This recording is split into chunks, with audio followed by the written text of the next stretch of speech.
welcome to another bonus episode of Half Hour Mentor with me, Ian Cleverden. If you tuned into the previous bonus episode I did with Charlie Dorr, you'll have heard me ask her 5 quick-fire questions, and there were questions that she had no idea I was going to ask her after we'd done the main interview.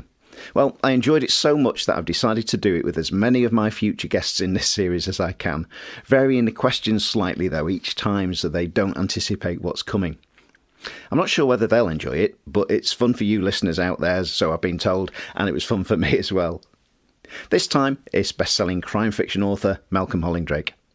If you missed the main episode, shame on you. Go back and have a listen, as it's a fascinating retrospective into his career and his approach to writing and how he started. He's the author of the Harrogate crime series featuring DCI Bennett and DS David Owen, all set around the Yorkshire area. He also writes the Merseyside crime series published by Hobeck Books. Both of these series will see new books coming out this year. So let's hear Malcolm's response to those quick-fire questions.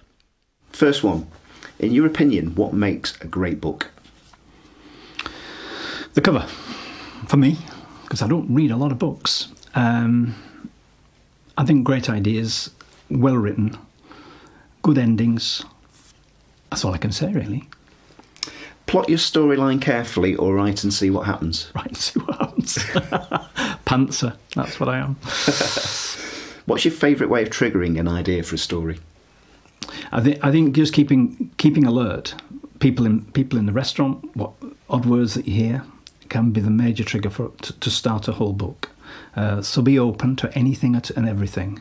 Look at the news, see what's going on, be current, and write. What do you think is the best book ever written, and why? Bridging the Gulf. Because without my writing that, I would never have started writing, and it gives me so much pleasure. I'd have missed all of that without writing it. But on a serious note, the best book, I would say The Feather Men by Ranulph Fiennes. Why? Because I couldn't tell whether it was real or imaginary. It was so well done. But I'm sure that he actually used historical fact within it, and I think that was a very clever weave to bring the reader right the way through. And it made you question, it made you think, did that really happen? Could it have happened?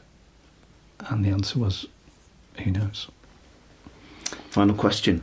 What do you think is the best song ever written, and why? The best song? Well, it has to be Witch Queen of New Orleans, because it was the first song I ever danced to with Debbie.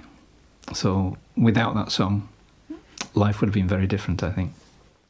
Considering Malcolm wasn't aware of the questions in advance, I was really impressed with how clearly he answered them. I was planning to put a clip of his favourite song, Witch Queen of New Orleans, which is by Redbone, in this edition, but as Charlie's episode was blocked by YouTube for using third-party music, I'll have to leave you to search for it online so you can have a listen if you want to. I hope you're enjoying the series so far.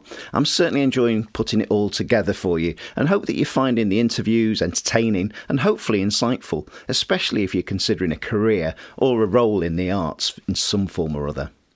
A common comment that's appearing from my guests so far in this series is that they've been lucky or fortunate, as they say, to meet a person or have an opportunity to do something that's enhanced their career.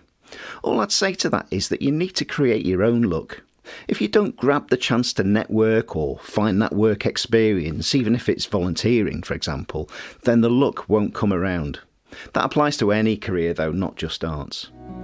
Well, that's it for now. Thanks very much for listening, and do please share the podcast series with anyone who you feel would enjoy it or gain great developmental benefit from it. Until next time, bye for now.